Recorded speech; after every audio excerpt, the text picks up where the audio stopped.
NextEra Energy, NEE on New York. This is a block and tackle name. I really think you should take a look at it. In fact, I think pretty much everybody should own this stock. It should be a staple. It's a utility, but it should be a staple in your portfolio. It's just so consistent. It's just what you're looking for in a reliable one. And everybody needs these kind of basic ones. And believe me, over time, this thing is unbelievable. So it's actually posted a 17% 5-year CAGR, which is fantastic. And on top of that, a dividend. I'm not even including the dividend in that CAGR. Pays about a 2% dividend right now. Let's say a yielded average of 2% over the years. And that would have been compounded too. So let's just call that 20% total return, including dividends. It might not blow you out of the water when you first look at the model, but when you look at the stock chart, you might change your mind. So here's our model. Very low rate of return, but this is a utility. This is what utilities do. This is very standard utility. But why do I like this one better than most? Well, maybe a little bit on the valuation, but it's also the biggest one that I can find. I'm pretty sure it's the biggest one.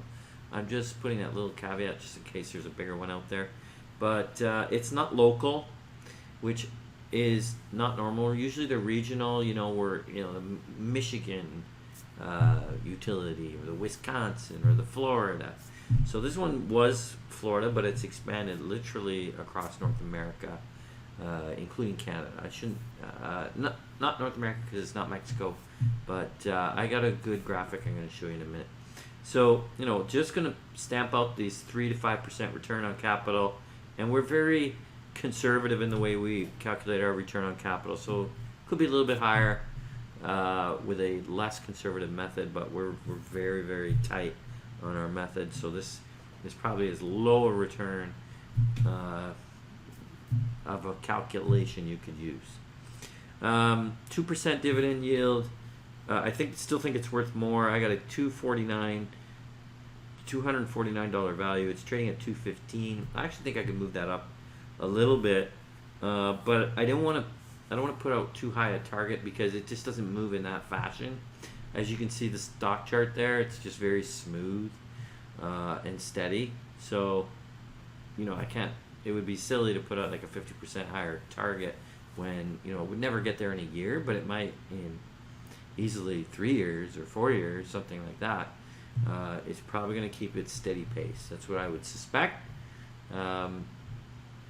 It's also, by the way, very ESG friendly for those types of investors. A lot of clean energy. Let's I want this other bring up this other graphic here. Let's just move on to the next one. There we go. Okay.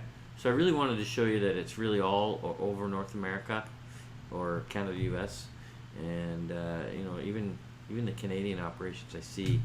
That looks like. Do I know my provinces here? That is Alberta, right? The green up is the Alberta, Ontario, Quebec, some of the Atlantic provinces there. And you see it did start in Florida, so a lot of operations there. I think another graphic right below that, like in the same slide, but below, is what kind of energy they generate. And they have 64, is it 64? I'm having trouble reading that. 64% wind, so it's very renewable.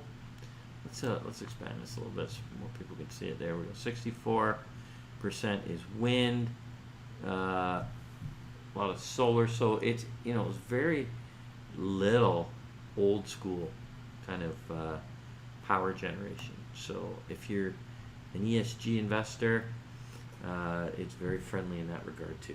So there you go. That's a really good, just solid name, block and tackle. I think you should own, a regular position, if not a little bit more. And going into the fall too, I'm a little concerned that the market's going to be a bit more volatile. This one should calm your portfolio down a little bit. Thank you for watching our investment video. This is the same analysis we provide to our institutional clients. Want to improve your portfolio? Simply subscribe to our YouTube channel below, or better yet, go to our video website at video.fsavaluation.com and get access to the entire library.